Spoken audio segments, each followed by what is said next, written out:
Hej Kim. Jeg har lige lavet en meget kort instruktion i, hvordan man bruger de der udsnit i Excel.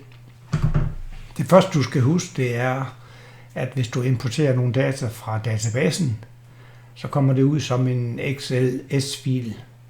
Og den skal du gå ud og sige gem som XLSX. Det har jeg gjort her. Og så luk den anden fil, så lige åbne den igen. Så får du det billede, jeg har her. Jeg har ikke formateret noget eller gjort noget særligt. For det gælder bare om at vise, hvordan man laver det andet. Det der gør, at du går op og vælger et eller andet felt i tabellen. Og så vælger du her formater som tabel. Der får du så en masse forskellige muligheder for layout. Vi tager bare den her. Så kommer den ud og foreslår det område, det skal være. Og så siger du OK. Og så får du den her frem. Den kan du selvfølgelig gå ind og formatere, ligesom du vil. Sådan det passer. Men lad den nu bare være som den er her. Godt. Så indsætter du nogle rækker over for oven. Speeder jeg lige lidt op. Så laver du en af kolonnerne højere, som der er plads til det der udsnit. Sådan der. Og så går du op og siger indsæt. Og så siger udsnit. Ups, og der får jeg en fejl. Og det er det, jeg gør hele tiden. Det er fordi, at man skal stå nede i en af felterne dernede. Så går jeg over og vælger den derovre, og så siger udsnit. Og så kommer den så og foreslår, eller spørger om, hvad er det, du vil have et udsnit af. Hvis nu vi siger home country og OK, så vil den komme op med sådan en her, der siger, hvilke forskellige lande der er. Den er jo meget lille her på vinterholdet. Hvis den nu var større, så kan du gå herop for oven, og så få det ud på 2 kolonner for eksempel. Så vil den se sådan der ud.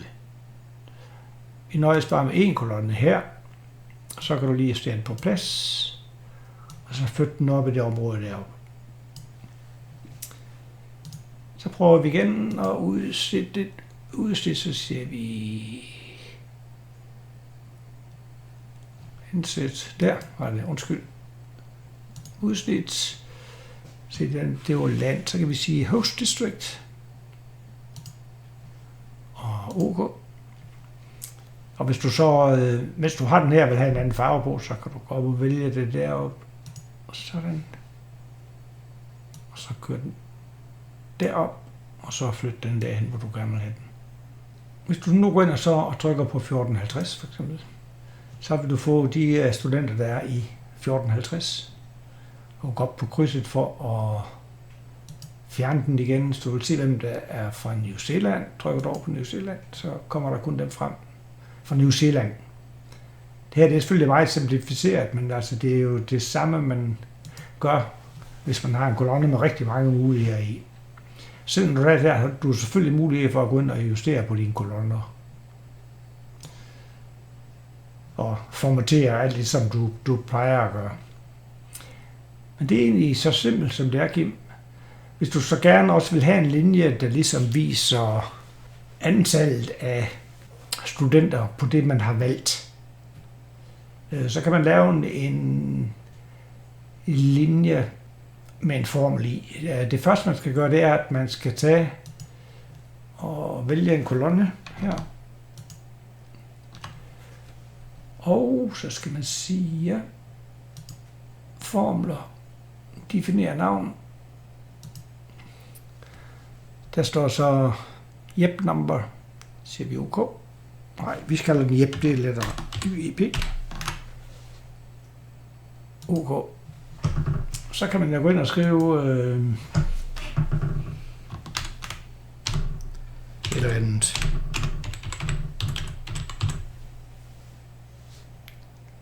Og så indsætte en formel på den her linje, som her soup to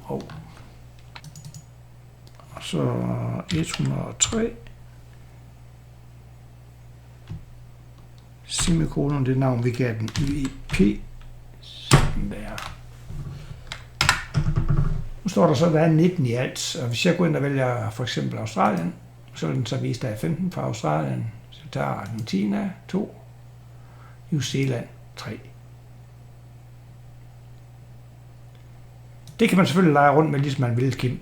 Vi kan også tage det her over Teams. Jeg synes bare lige, at vi giver det sådan en hurtig instruktion i det. Vi snakkes. Hej hej.